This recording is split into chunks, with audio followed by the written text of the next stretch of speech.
The casting director didn't even look up from her phone. "Riley, you're talented, but you're not pretty enough for leading roles. Maybe try behind the camera?"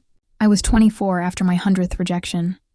10 years later, I directed the film that won Best Picture. That casting director? She auditioned for my next film. I cast someone else, but let me start from the beginning. My name is Riley Parker, and I'm 34 years old. I grew up in Dayton, Ohio, a small town where everyone knew everyone, where dreams of Hollywood felt impossible, and where the biggest entertainment was the Friday night high school football game. My mom, Linda, was a middle school English teacher. My dad, David, ran an auto repair shop. We lived in a modest 2-story house with a big front porch. I had one younger brother, Jake, who was 3 years younger than me. I fell in love with acting when I was 12 years old. Our middle school put on a production of Annie. I auditioned for the title role. I didn't expect to get it. I was awkward, had braces, and wore thick glasses. But the drama teacher, Mrs. Henderson, saw something in me. "Riley, you have presence," she said after my audition. "When you're on stage, people watch you. I got the part." And for 2 hours every night during the performances, I wasn't awkward Riley from Dayton. I was someone else. Someone brave. Someone people paid attention to. I was addicted. Through high school, I did every play. Lead roles in Our Town, The Crucible, A Midsummer Night's Dream. Local reviewers praised my performances. My drama teacher told my parents I had real talent. Senior year, I applied to colleges. My parents wanted me to go to Ohio State, study something practical, education, business, something with job security. But I had different plans. "Mom, Dad, I want to go to Los Angeles. I want to be an actress," my dad laughed. Not mean, but like I'd told a joke. "Riley, those Hollywood dreams don't work out for people like us. Get a degree? Then if you still want to try acting, fine." But I couldn't wait 4 more years. I was 18, and the world felt urgent. After graduation, I had saved $3,000 from my part-time job at the local diner. One night, I bought a one-way bus ticket to Los Angeles. I left a note for my parents. "I have to try. I'll regret it forever if I don't. I love you. I'll call when I get there." The bus ride took 3 days. I watched the landscape change from Ohio green to desert brown to California palm trees. When I stepped off the bus in downtown Los Angeles, I had $2,000 left, 1 suitcase, and absolutely no plan. I was terrified, but I was also alive. Los Angeles was nothing like Ohio. I found a cheap room in a shared apartment in North Hollywood. 4 girls, 1 bathroom, $700 a month. My roommates were all aspiring actresses too. We'd pass each other in the morning, rushing to auditions or serving jobs, and exchange tired smiles. One roommate was Marcus Chen, actually. He wasn't an actress. He was trying to be a cinematographer. He was 23, from San Francisco, had gone to film school but couldn't find work. We bonded immediately. "This city chews people up," he told me my first week. "But if you can survive it, you can do anything." I got a job waitressing at a diner in Studio City. The tips were good, especially from industry people having power lunches. I'd serve them, watch them make deals, and dream that someday I'd be on the other side of that table. At night, I went to acting classes. I enrolled in a workshop taught by a former soap opera actor. It cost $200 a month, money I could barely afford. But I needed training. The class had 20 students, all hoping to make it, all working survival jobs, all exhausted but determined. After 6 months, I felt ready. I got headshots taken. Professional photos that cost $300 and showed me in my best light. Smiling, confident, ready. I started going to auditions. The first audition was for a student film. Unpaid but experience. I prepared for hours, memorized the sides, practiced in front of my mirror. I walked into the audition room. 3 people behind a table. I read the scene. "Thank you, Riley. We'll be in touch." I never heard from them. The second audition was for a commercial. Toothpaste. 1 line. "This makes my smile brighter." I didn't get it. The third audition was for a TV show. A small role, girl at party. 5 lines. Didn't get it. By the end of my first year in Los Angeles, I had been to 50 auditions. 50 rejections. I was 20 years old. and I was starting to doubt everything. Years 2 through 4 were a blur of auditions and rejections. I heard every reason why I wasn't right. Too old for the part. I was 21. Not the look we're going for. We need someone with more of a presence. You're good, but not quite what we imagined. Sometimes I'd get a call back. I'd get excited, prepare even harder, go in for a second audition. Then silence. I did manage to book 2 small roles. In year 2, I played waitress number 2 on a network TV show. I had 2 lines. I was on screen for maybe 30 seconds. But I was on TV. My parents watched it. They were proud, but I could hear the worry in their voices. That's great, honey. But are you making enough money? The truth was no. I was barely scraping by. In year 3, I booked a role in an independent film, Friend Who Dies Early. I was in 3 scenes. The film never got distribution. I don't think anyone ever saw it except the 15 people at the premiere. But I kept going. I kept auditioning. I kept hoping. I also started noticing patterns. The roles that got cast were always the same types. Conventionally beautiful women, model types, or character actors with very specific, unique looks. I was neither. I was average height, average build, average features. Brown hair, brown eyes. Nothing that made casting directors remember me. My acting teacher tried to help. Riley, you need to find your niche. What makes you different? But that was the problem. I wasn't different. I was just another girl trying to make it. By year 4, I was 24 years old. I had been to over 100 auditions. I had booked exactly 2 roles. I was exhausted. I was broke. My parents were calling more frequently, suggesting I come home, go back to school. There's no shame in trying and deciding it's not for you, my mom said gently. But I couldn't give up. Not yet.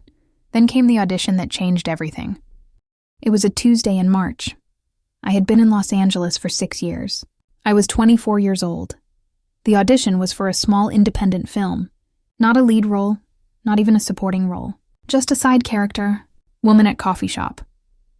Maybe 5 lines. But I needed something. Anything.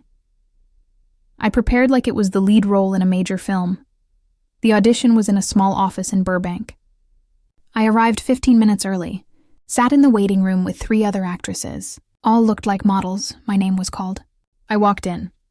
Behind the table sat 3 people. A director, a producer, and the casting director. The casting director was a woman in her mid-40s, expensively dressed, looking at her phone. Her name was Vanessa Crawford. I knew the name. She was well known in the industry, powerful, connected. Working with her could open doors.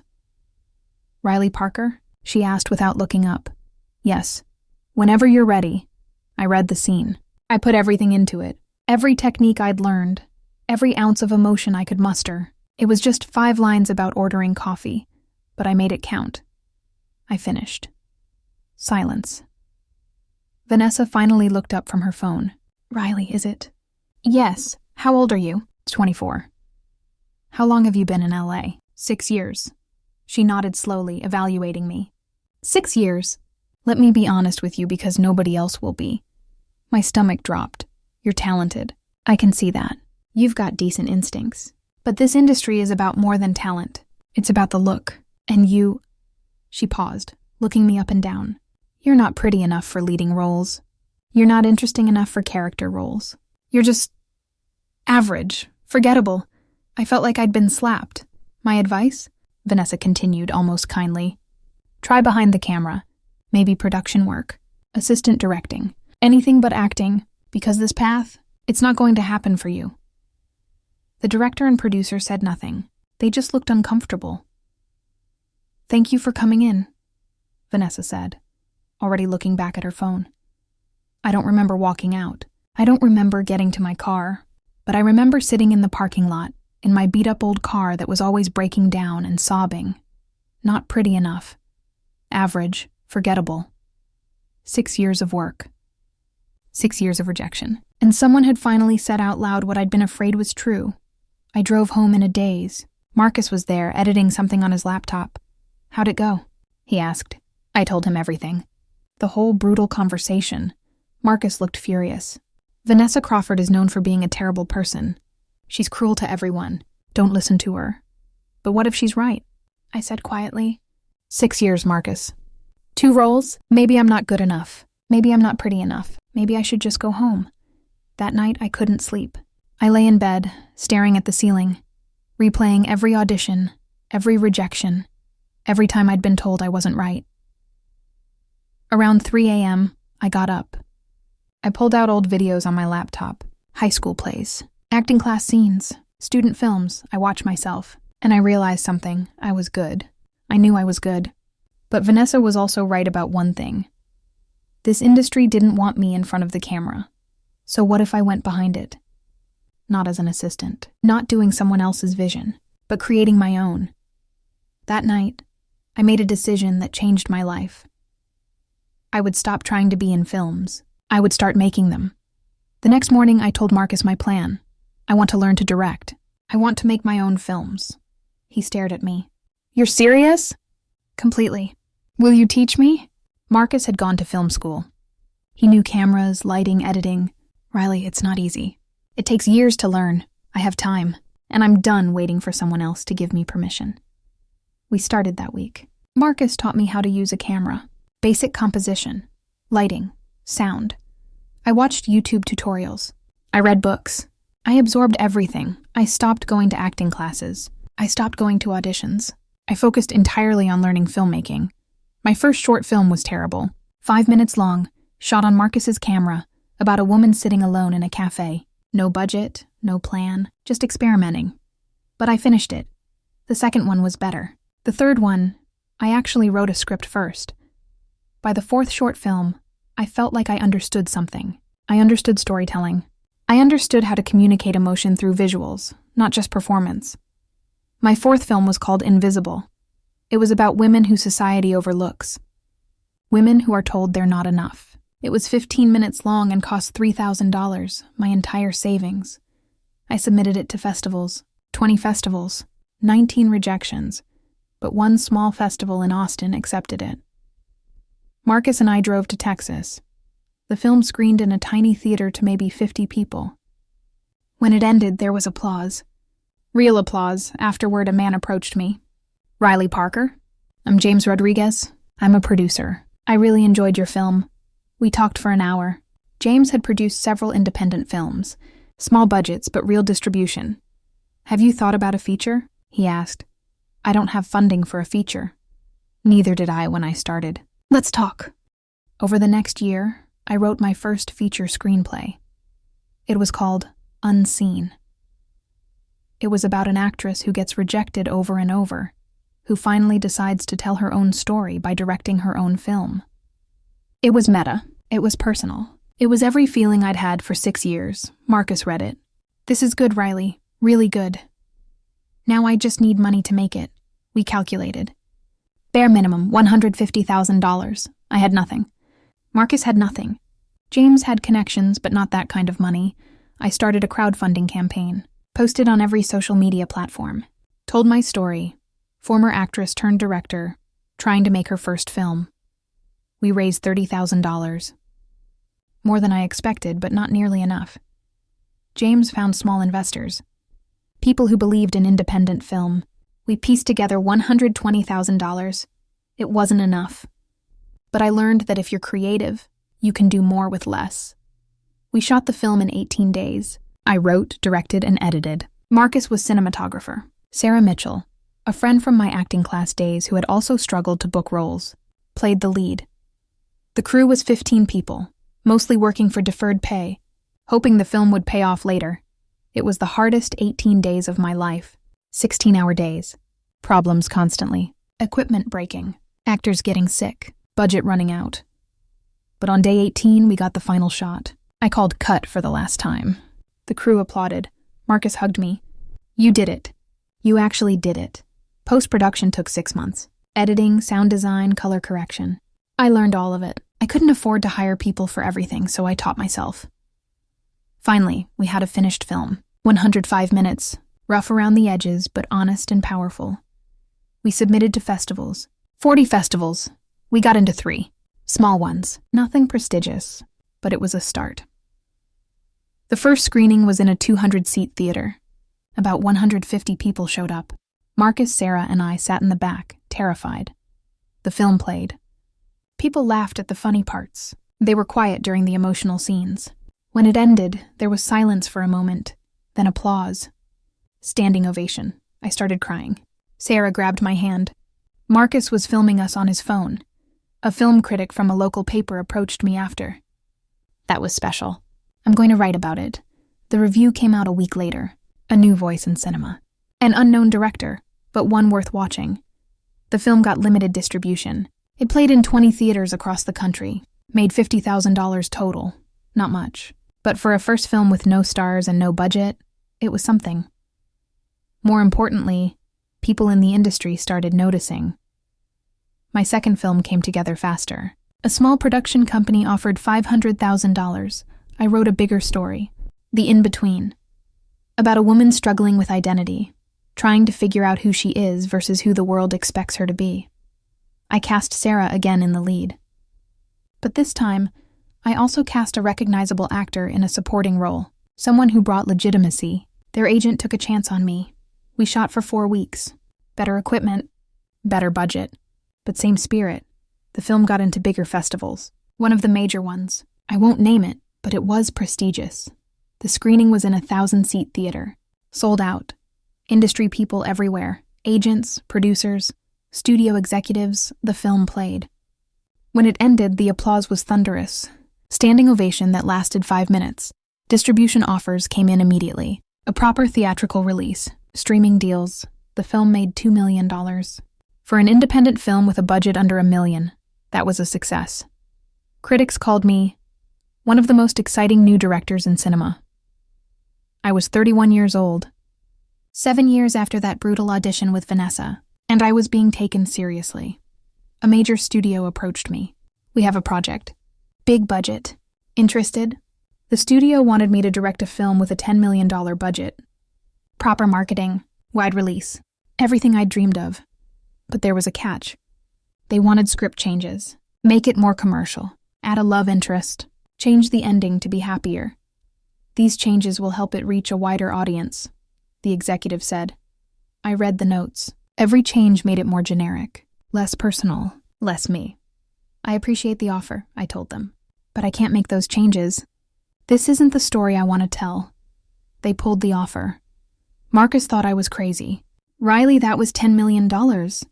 I know, but I didn't get here by compromising. I'm not starting now. James found another option. Independent financing. $7 million, full creative control. I wrote my third film, Echoes of Silence. About broken dreams, second chances, and finding yourself when everything falls apart. It was the most personal thing I'd ever written. Sarah was the lead again. But this time, I also cast an actor who had been nominated for major awards. Someone serious, someone who wanted to work with me because they believed in the story. We shot for 12 weeks. I worked 16-hour days. I was exhausted but exhilarated. This was my vision, uncompromised. When we finished, I watched the rough cut alone in the editing room. I cried, "This is my best work." Echoes of Silence premiered at a major international film festival. I won't name it, but it was one of the big ones. Venice, Toronto, that level. The film was in competition for the top prize. When the awards were announced, we won. Best Film. I stood on that stage, holding the award, unable to believe it was real. The film got a wide theatrical release. Critics called it a masterpiece, a meditation on failure and resilience. The year's most powerful film. It made $25 million. For a $7 million budget, that was massive. Then came awards season.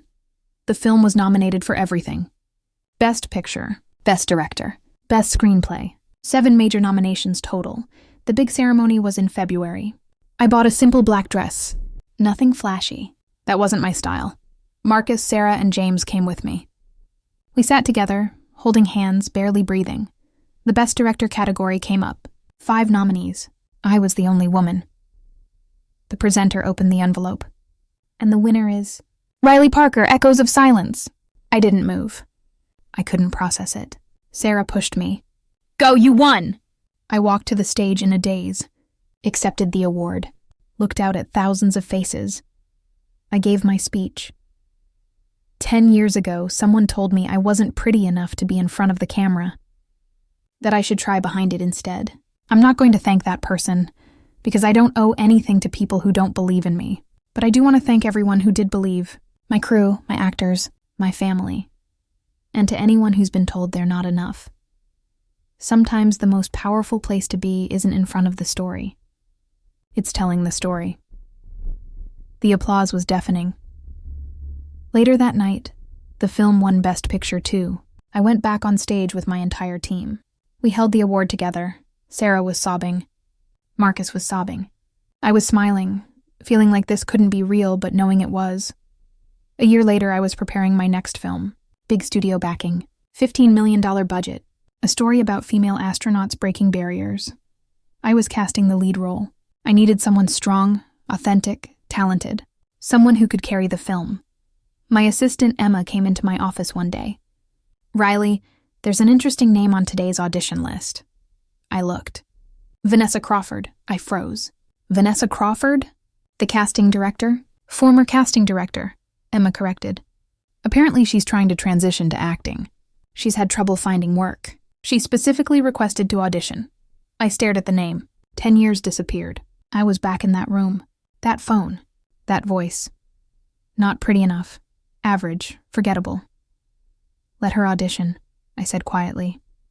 The audition was scheduled for Thursday. I sat behind the table. The same position Vanessa had been in 10 years ago. She walked in. 10 years older, tired, nervous. She saw me. Her face went pale. "Riley," she said, her voice uncertain. "Vanessa, whenever you're ready." She read the scene. She wasn't good. Average at best. Trying too hard. Desperate. "Thank you," I said when she finished. "We'll be in touch." She hesitated. "Riley, I know it's been a long time, but I need to apologize for what I said to you back then. I was cruel. I was wrong. I'm sorry." I looked at her. Part of me remembered the pain, the devastation, but mostly I felt nothing. "You know what, Vanessa? It hurt at the time. A lot. But you were right about one thing. I should try behind the camera, not because I wasn't pretty enough, but because I'm a storyteller. That's where I belong, so..." "The role?" "We decided to go in a different direction. But thank you for auditioning." She nodded and left. Marcus asked me later, "Why didn't you cast her?" "It would have been perfect revenge." "Because my revenge already happened. I don't need to humiliate her. She's doing that to herself. I just want to make the best film possible. And she wasn't the best actress. I'm 34 years old now. I've directed 4 films, won major awards. I have upcoming projects lined up for the next 5 years. But more than that, I found my voice. I found my place." Last week, a group of film students visited my set. Young women, aspiring directors. One asked, "How did you make it?" "The industry seems impossible," I smiled. "It is hard. People will tell you no. They'll tell you you're not good enough, not pretty enough, not commercial enough. But the real question is, do you believe in yourself? Because that's all that matters. But how do you handle rejection? Every rejection brings you closer to where you're supposed to be. I got hundreds of rejections, and each one led me here. Now I tell my own stories, on my own terms, without anyone's permission." The students left inspired. I went back to directing. That night, at home, I found an old notebook. From when I was 24, right after Vanessa's rejection, I'd written, "One day, I'll be the one telling the story, and everyone will listen." I smiled and closed the notebook, because that day came, and went. Now I'm just looking forward. As for Vanessa, I never heard from her again, and that's fine. She doesn't matter anymore, because the best revenge isn't destruction. It's success, and not caring at all.